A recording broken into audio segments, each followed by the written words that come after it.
The impact of Gorilla Tag is undeniable, not only in the VR world, but mass culture and gaming as a whole. You might say I'm over-exaggerating, but I'm being honest. But with that, not all impacts are positive. Gorilla Tag's effect on the younger generation has sparked an interesting discussion in which I would like to bring to light. If you were to ask the average TikTok user if Gorilla Tag is a good game, they would likely say no, or something like, Gorilla Tag in a big 2025. Phrases like this cause the opinion to be spread throughout the collective minds of TikTok users. But the background behind this opinion originates from the extremely young and impressionable player base in the general community. As most of you probably know, but refuse to acknowledge, kids' humor, interest, and behavior tends to be generally immature and cringy, thus leaving a bad light on the older, more mature, and less chronically online players. With the game's impact on the mass media leading to widespread hate for the once loved game, hey, that sounded so AI, I promise it's not. Many people would consider the game to be dead, but let's look back to the impact on the VR community in public recognition. Over Gorilla Tag's almost 5-year lifespan, the impact has continued to grow. It's safe to say that VR would not be nearly as big of a business without the simple monkey game.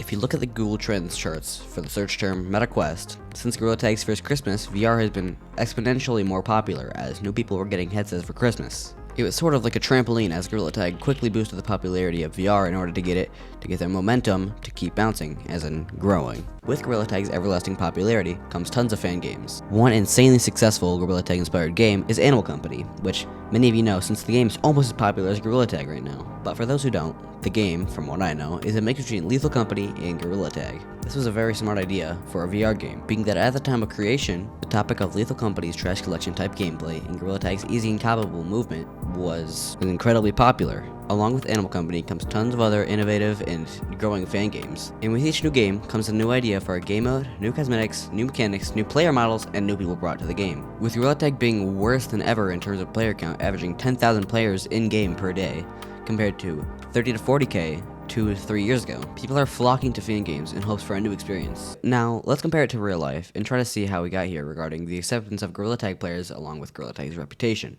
In the early 1900s, many immigrants from around the world were coming to America in hopes of getting their quote-unquote promised land. We can compare this to Gorilla Tag by looking back in the game's first year, when everyone was seeing that the once thought dry and boring VR scene wasn't fun, until Gorilla Tag came along and seemed to have a great and welcoming community. Back to the history part, when the immigrants got to America, they realized that major cities aren't actually as welcoming as they thought, and it was incredibly hard to get money in a way to get land of your own. Once again, comparing this to Gorilla Tag, a lot of people who got into the game in late 2022 and 2023 realized that the game was not as welcoming to them, and it was incredibly hard to find a good lobby with respectful people.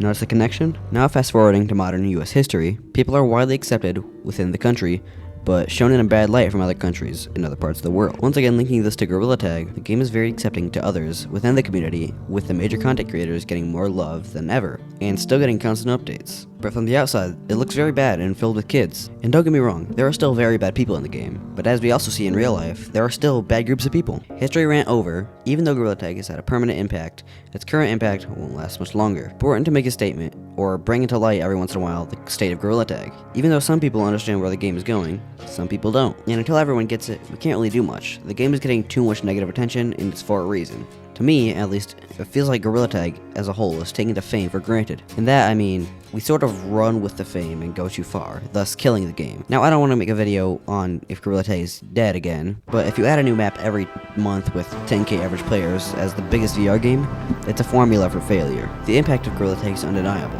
but one day, it will lose its last player, and we will be left with the most influential VR game to this day.